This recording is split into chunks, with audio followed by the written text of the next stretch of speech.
Senhor Reitor da Universidade de Verão, querido amigo Carlos Coelho, Senhor Presidente da JSD, Simão Ribeiro, cumprimento também todos os dirigentes, quer do PSD, quer do CDS-PP, que aqui estão connosco, o Dr. João Almeida e o nosso Dr. Matos Rosa, em particular. Cumprimento também o Sr. Presidente da Câmara de Castelo de Vide, que se tem sempre associado a estas edições, e cumprimento, sobretudo, todos os que participaram nesta 13ª edição da Universidade de Verão. Quero começar por assinalar a importância que a JSD e o PSD, de um modo geral, vêm dedicando à formação política. Sabemos, em particular, que encontramos uma solução que não é dissociável do reitor da Universidade, que nos permite, de uma forma séria, concentrar um conjunto de jovens que ambiciona preparar-se para responder às expectativas, às ansiedades que a sua sociedade, aquela que conhecem e aquela que desejam, tem no presente e para o futuro. E apesar de estarmos num ano de eleições legislativas, em que, portanto, as preocupações políticas são bastante mais imediatas quanto às escolhas que vão ser feitas para o futuro, e em que, portanto, o discurso político tende sempre a simplificar-se mais em torno das escolhas que achamos que são importantes para o futuro, é importante, em qualquer caso, que não se tenha perdido o espaço necessário para pensar com profundidade o presente e o futuro.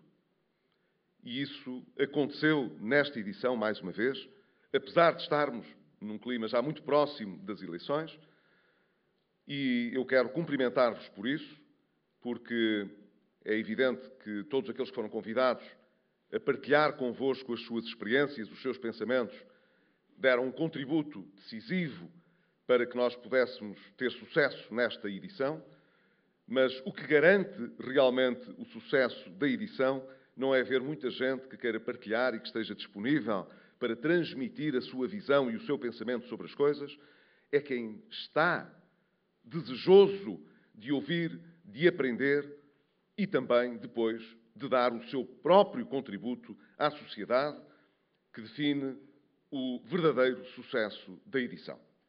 E isso diz-vos respeito a vós.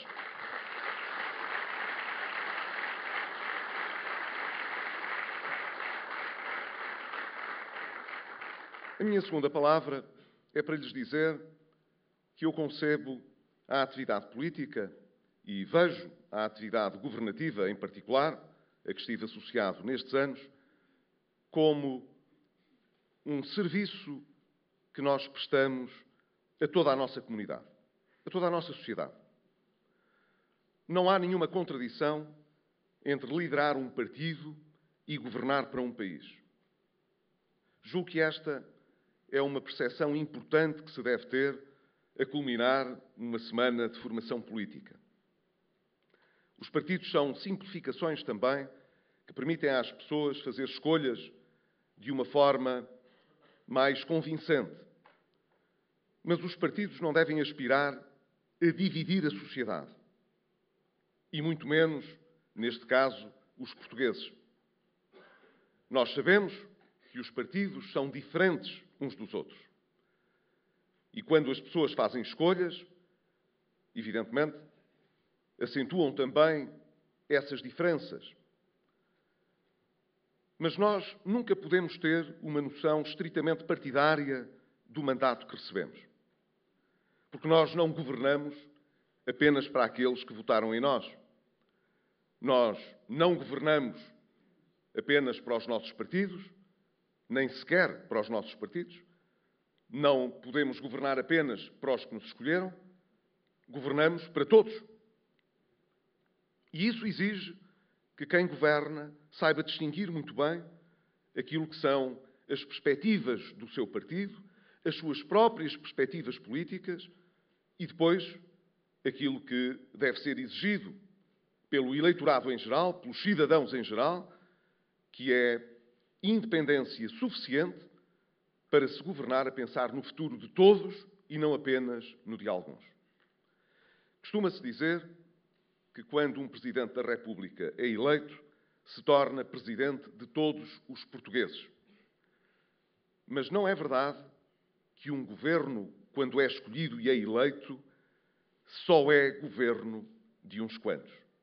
É também governo de todos.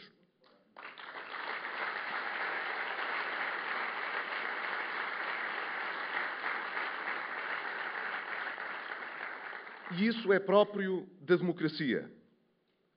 Quer dizer, quando a escolha democrática recai sobre alguém para governar, o que se espera é que esse alguém possa governar respeitando a diferença, não querendo, de uma forma arrogante, tomar o voto de cada um por aquilo que ele próprio pensa e deseja, não pode cavar uma espécie de separação artificial entre aquilo que são as ideias do seu partido e aquilo que é a sua interpretação do que desejam todos os portugueses. Deve, por isso, reconhecer o pluralismo das ideias, do combate político, respeitar os adversários e admitir que há sempre outras maneiras de pensar e outras soluções para os problemas. Podem não ser as melhores. E não devemos confundir a convicção com que acreditamos nas nossas ideias com intolerância relativamente aos nossos adversários. Porque, verdadeiramente, quando somos intolerantes com os nossos adversários, mostramos-nos intolerantes relativamente a uma parte importante daqueles para quem governamos também.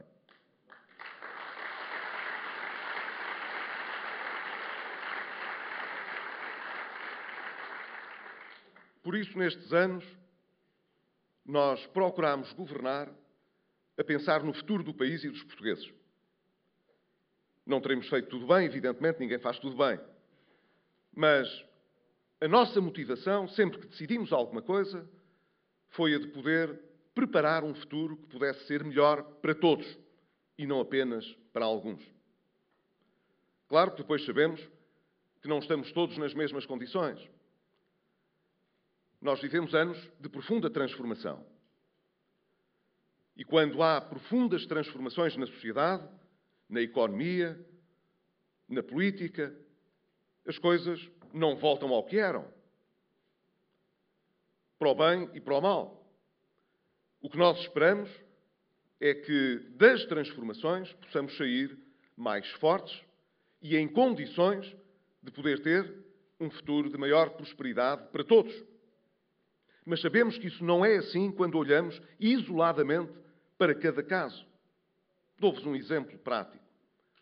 Nós, durante muitos anos em Portugal, tivemos uma economia demasiado fechada, movida no essencial pelo consumo interno, pelas escolhas de consumo que o Estado e as pessoas faziam e também pela chamada obra pública e, de um modo geral, pela construção civil e pela área imobiliária.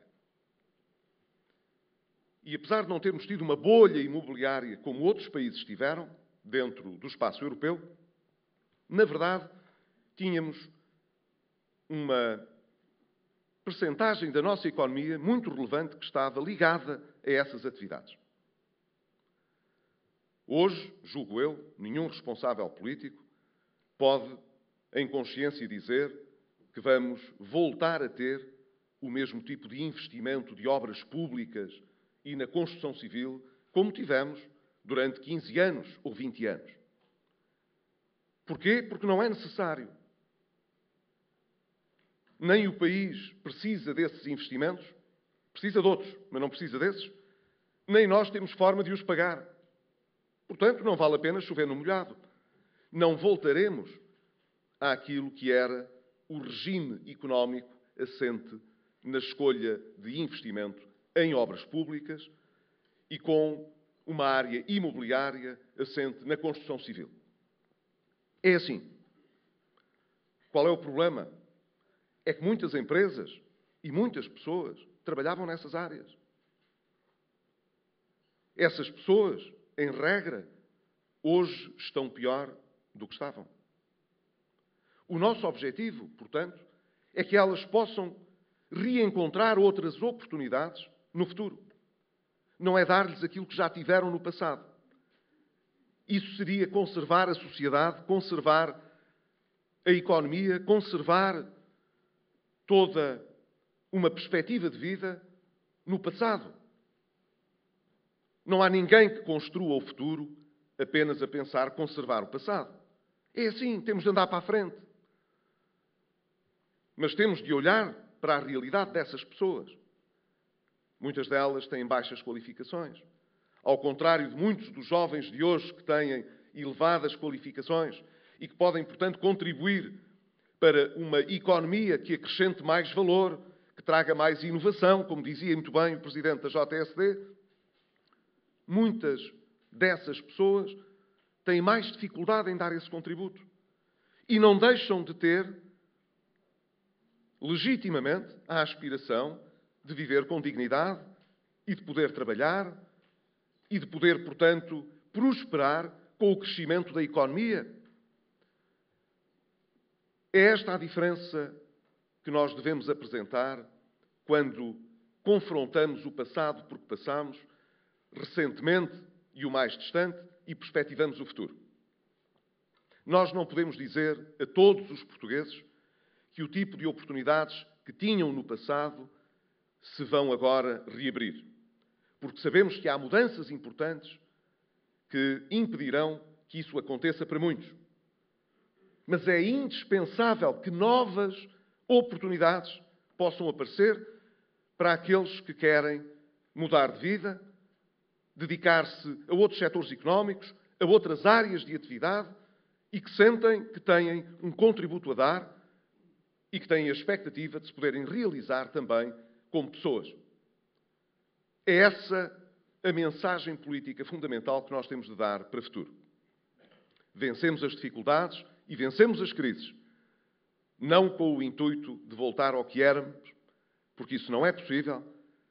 A mudança que foi empreendida não nos permite voltar para trás e forçá-lo seria um erro histórico grave, mas não podemos deixar de pensar em todos aqueles que, estando muito engajados em modelos que já não podem ser recriados, têm hoje o direito de poder prosperar também com a retoma da nossa economia, com novas atividades que possam vir a ser empreendidas. Para isso é indispensável que muitas das mudanças que fizemos possam prosseguir. Houve muitas escolhas nestes anos que não foram verdadeiras escolhas. Quer dizer, quando não há dinheiro, a nossa liberdade de escolha é mais limitada. Felizmente, que nós estamos a ultrapassar essas dificuldades maiores e que agora o país pode, com mais liberdade, fazer escolhas para o futuro. E assim será também com o próximo governo. Terá mais liberdade para poder fazer escolhas. Escolhas boas e escolhas más. Nós esperemos que as escolhas sejam boas.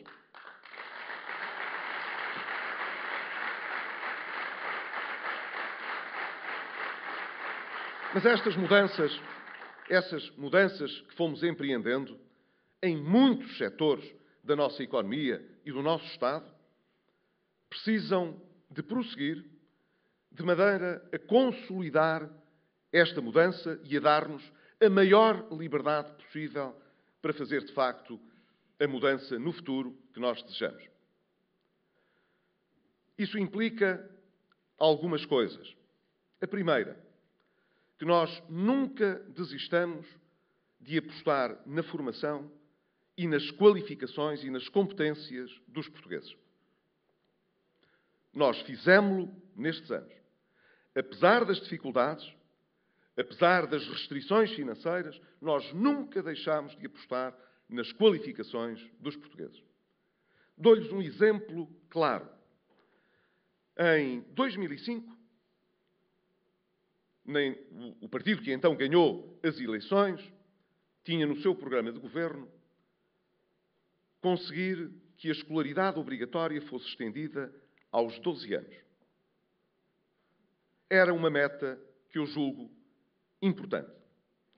Depois de termos conseguido os 9 anos de escolaridade, prosseguir para os 12 anos de escolaridade. Quanto mais gente jovem termine os 12 anos de escolaridade, mais gente jovem pode candidatar-se ao ensino superior. Mais gente jovem terá acesso a níveis mais avançados de conhecimento. Mais gente jovem estará preparada para acrescentar valor à sua própria vida e à vida da sua sociedade. Findos esses primeiros 4 anos de governo, em 2009, ainda nenhuma medida tinha sido tomada para que houvesse 12 anos de escolaridade obrigatória. E então o que é que se fez? Uma lei. E pôs-se na lei. Vai passar a fazer-se 12 anos de escolaridade obrigatória.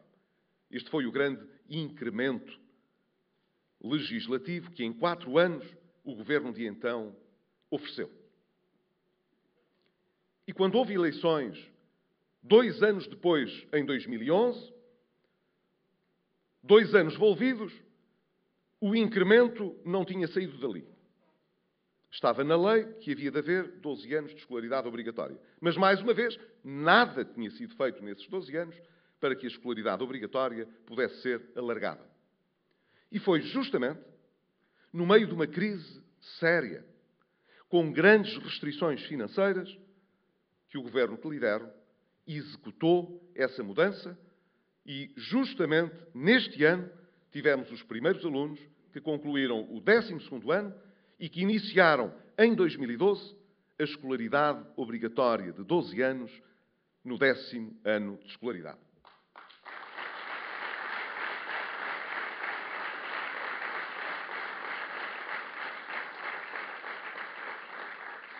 Este dado simples, de que muitas vezes não se fala e não se nota, parece uma coisa normal. Não é tão normal assim, porque no passado, durante muitos anos, achou-se que este objetivo era importante e os governos de então não o conseguiram alcançar. E foi possível, em condições de restrição, alcançá-lo. Porquê? Porque nós achávamos que era importante. Quando temos restrições, devemos ser ainda mais exigentes nas prioridades que estabelecemos. E a nossa prioridade nunca deixou de ser apostar nas qualificações dos portugueses.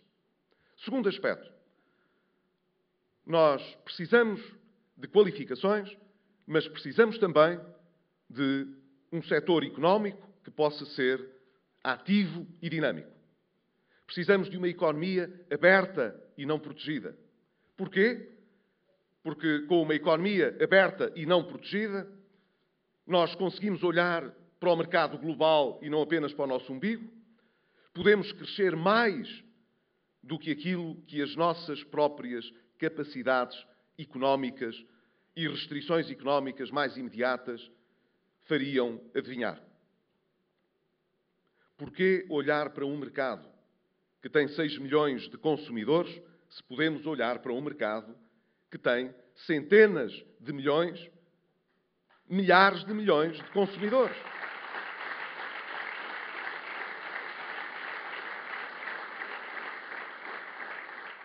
A nossa atividade pode crescer, portanto, muito mais do que a nossa pequena dimensão, se nos atrevermos a olhar para aquilo que não apenas os portugueses precisam, mas que outros cidadãos de outros países, de outras economias, precisam também. Ora, está bem de ver que para termos essa dinâmica, as nossas empresas têm de ser ágeis. Não podem ficar só a olhar para o seu pequeno quintal, têm de olhar para o mundo inteiro, têm de falar a sua linguagem, têm de conhecer as suas necessidades, têm, portanto, de abrir a sua mente, têm de ter outra ambição, têm de ter gente preparada, bons trabalhadores, qualificados, empreendedores, têm de ter bons gestores, que saibam depois organizar bem o trabalho e a atividade, mas depois precisam de ter acesso a financiamento. Sem financiamento, não há crescimento na economia, como nós sabemos. Sem financiamento tivemos recessão. Quando as famílias, as empresas e o Estado deviam demasiado, ninguém lhes emprestava.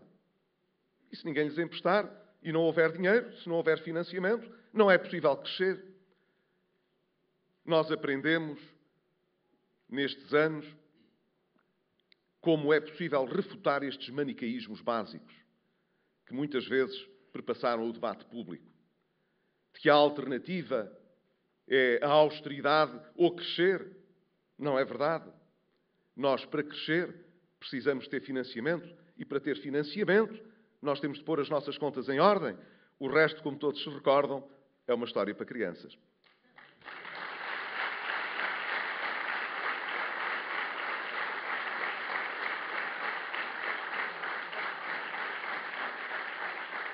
Portanto,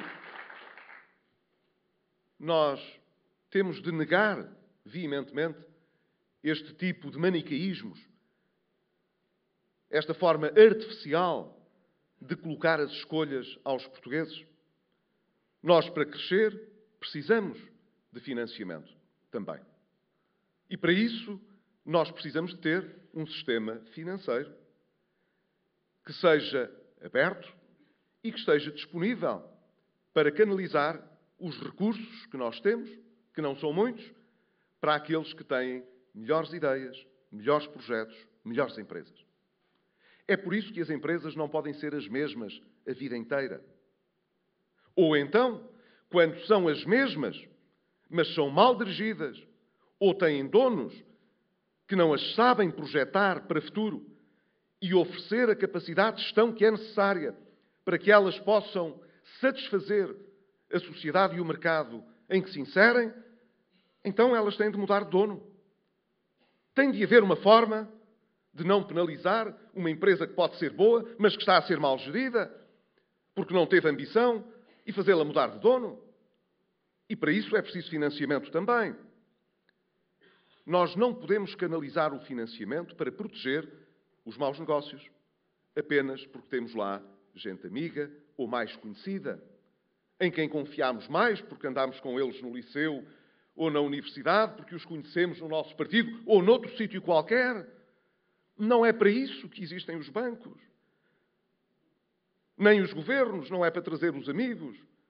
É para trazer as pessoas que são competentes, para apostar nos projetos que são viáveis, que geram emprego.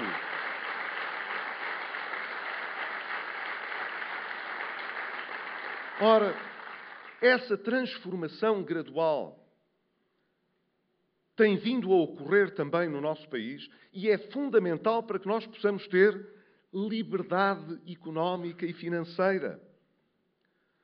Se estivéssemos à espera que quem tem boas ideias tivesse dinheiro para as poder realizar, ainda estávamos no Neolítico. É, portanto, muito natural que a inovação financeira seja essencial para que o mundo possa progredir, para que as pessoas não tenham de esperar pelo fim da sua vida para poderem ter um carro, ou uma casa, ou umas férias. É muito importante que lhes possa ser facultada essa possibilidade.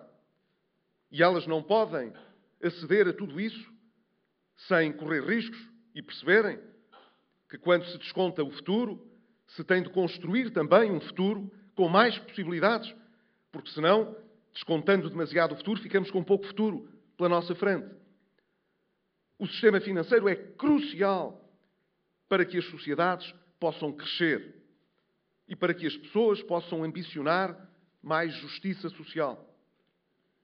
Mas se o sistema financeiro estiver fechado também e não estiver ao serviço destes valores, então a sociedade enquista. As empresas não mudam de mão, os maus negócios continuarão a ser financiados enquanto houver possibilidade de disfarçar os maus resultados. Quando a regulação atua, quando o poder político é isento e imparcial e independente, então as forças de libertação da sociedade civil atuam também sobre a libertação do sistema económico e financeiro. É por isso também que eu não tenho saudades nenhumas e não quero voltar para trás do tempo que tivemos antes da crise por que passámos, porque podemos ter um regime com mais liberdade económica e financeira e mais liberdade política no futuro.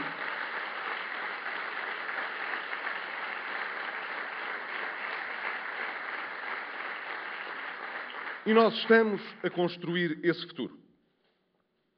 Por isso é que nos vamos bater nas próximas eleições para poder concretizar esta ambição que temos de poder construir um futuro com mais prosperidade e com mais possibilidades para todos.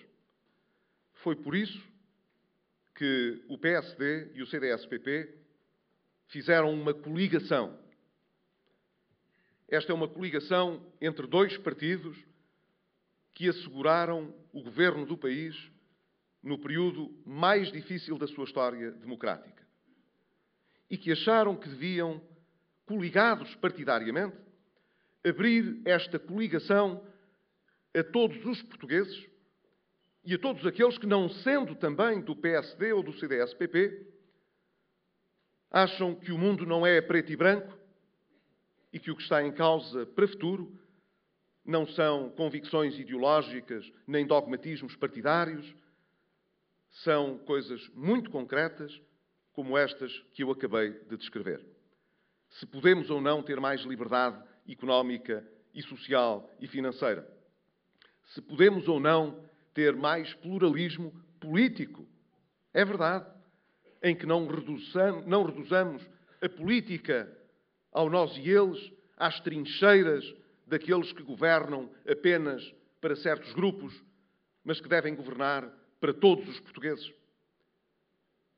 E esta coligação terá de funcionar do ponto de vista social para todos os portugueses, para que o país possa prosseguir o seu caminho de transformação e de mudança. Essa é a minha convicção. Evidentemente que a escolha estará nas mãos dos portugueses. Mas é muito importante que possamos utilizar o tempo que temos à nossa frente até às próximas eleições para falarmos desse futuro que já estamos a construir e que queremos continuar a construir. As diferenças entre aqueles que se candidatam ao governo são muito importantes para que os cidadãos possam fazer verdadeiramente não escolhas partidárias, mas nacionais. Por isso tenho apelado a muitos que, não sendo do PSD ou do CDS-PP, que achando num cálculo estritamente egoísta e racional, que passaram por dificuldades muito grandes a que podem associar o governo que liderei, que pensem não apenas no período difícil por que passamos, mas no futuro que estamos a construir. E que pensem exatamente no que querem para esse futuro. Não apenas para o governo, mas para o seu futuro pessoal. Nós, em democracia, devemos ser racionalmente egoístas nas escolhas que fazemos.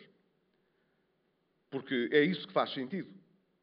Defender os nossos interesses e os nossos pontos de vista. Mas já dizia Norberto Bobbio que quando uma sociedade democrática é um mero somatório dos egoísmos pessoais, perde dimensão política, perde riqueza económica e passa a ter um futuro bastante mais reduzido. A confiança que precisamos de instalar na sociedade e sem a qual não conseguiremos crescer o suficiente, exige, evidentemente, instituições muito fortes que não reduzam as coisas àqueles manicaísmos que referi há pouco e que não afunilem as escolhas nos meros interesses pessoais. Muitas vezes nós temos de escolher também a pensar no coletivo, na sociedade em geral e não apenas naquilo que nos toca mais de perto. É assim que tempos críticos importantes como aqueles que decorreram a seguir à Segunda Guerra Mundial trouxeram sacrifícios grandes que foram pensados para as gerações futuras, para os filhos, para os netos, para quem há de vir a seguir. Muita gente, ao longo da vida e da história, se esforçou para que os que vêm a seguir pudessem viver melhor. E isso leva-nos, conduz-nos ao que de mais nobre a política tem. O de sabermos separar-nos do nosso mero interesse imediato, pessoal e egoísta e pensar no interesse dos outros, dos que vivem ao nosso lado, nos que vivem pior do que nós, naqueles que têm mais dificuldades muitas vezes e que precisam que nos possamos despir dos nossos interesses mais pessoais para poder pensar na sociedade como um todo. A escolha que vamos ter em outubro não é uma escolha partidária, não é uma escolha do interesse pessoal de cada eleitor. É uma escolha sobre o futuro de toda a sociedade portuguesa. E por isso, não são apenas os interesses pessoais e partidários aqueles que convocamos para a reflexão sobre essa escolha. Queremos falar com todos, independentemente das barreiras ideológicas, dos interesses pessoais. Nós, estou convencido, temos todas as condições para poder aspirar a um regime de maior justiça social. No fundo, é isso que nos move a todos. Nós sabemos que Portugal é um país profundamente desigual. Não é por causa da crise, já o tenho afirmado. Já era assim antes desta crise, já era assim antes da crise anterior e da anterior a essa. Portugal tem muitas assimetrias. Não só no seu território, também na forma como a riqueza está distribuída. Ora, uma nação não pode ser suficientemente desenvolvida, próspera, se mantiver este tipo de desigualdades. Já o afirmei, nós teremos de colocar o combate às desigualdades sociais e económicas no topo da nossa agenda política nos próximos anos. Mas temos hoje mais condições para ser bem-sucedidos nessa tarefa do que muitos governos foram no passado. Justamente porque muitas das transformações importantes, ditas estruturais, que temos vindo a empreender e que têm de prosseguir para o futuro, não visam apenas livrar-nos do abismo financeiro, da bancarrota, dos desequilíbrios macroeconómicos. Visam também livrar-nos das amarras que tínhamos a uma sociedade que, mesmo com 40 anos de democracia, era uma sociedade de privilégios, era uma sociedade de interesses defendidos contra o interesse geral. Por isso, eu tenho falado na democratização da nossa economia. Claro que muitos dos nossos oponentes políticos e adversários não podem ouvir-nos falar nestes termos, porque acham, evidentemente, que alguém do PSD tem este preconceito, alguém do PSD ou do CDS-PP não pode querer combater desigualdades, não pode desejar liberdade económica. É por aqui que avaliamos a verdadeira tolerância e o apego ao pluralismo que se diz e que se concretiza.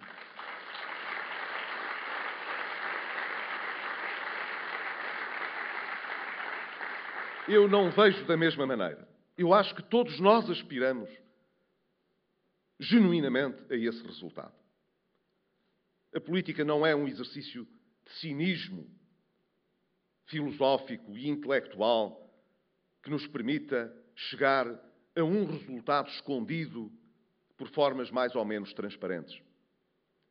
Eu acredito genuinamente que a generalidade dos políticos acreditam nos resultados a que se comprometem. O que nem todos têm é condições para o poder concretizar. E em cada momento não estamos todos nas mesmas condições de realizar esses objetivos. É assim. É por isso que as escolhas dos cidadãos não são dogmáticas. são a pensar em cada momento nos que estão em melhores condições de realizar os objetivos que todos desejamos. Ora, eu só fiz parte deste governo. Nunca fiz parte de nenhum outro. Apoiei muitos outros governos. Há muitos anos que mantenho um interesse grande na intervenção política, pensando, portanto, na sociedade portuguesa e no interesse geral, tal como eu o concebo.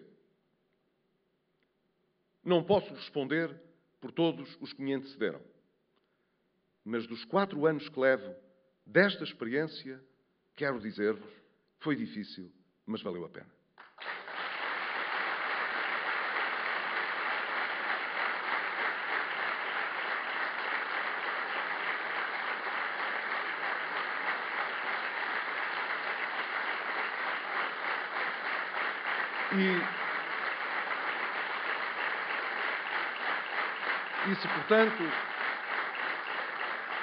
E se, portanto, de alguma maneira, podíamos sentir que tínhamos o direito de dizer que não para a frente, de certa maneira, aquilo por que lutámos e que de algum modo estamos a conseguir alcançar é o que nos impele ao dever de procurar chegar mais longe e concretizar de uma forma mais impressiva ainda aquilo que são os ideais de justiça que nos movem.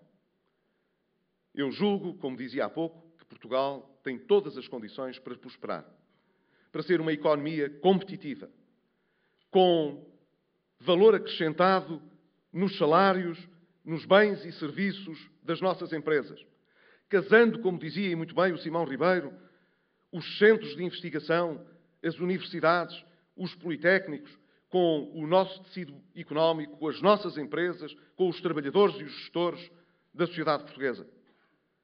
Nós podemos aspirar a ser uma economia mais avançada para podermos ter uma sociedade mais justa. Mas isso não cairá do céu. E não é apenas uma questão de fé. Exige muito trabalho, preparação e determinação. Nós achamos que os portugueses têm todas estas qualidades. Um abraço e desejo, sinceramente, poder corresponder àquele que foi o desejo do nosso reitor Carlos Coelho e poder estar aqui, daqui a um ano, como Presidente do PSD e como Primeiro-Ministro, a entregar os vossos diplomas.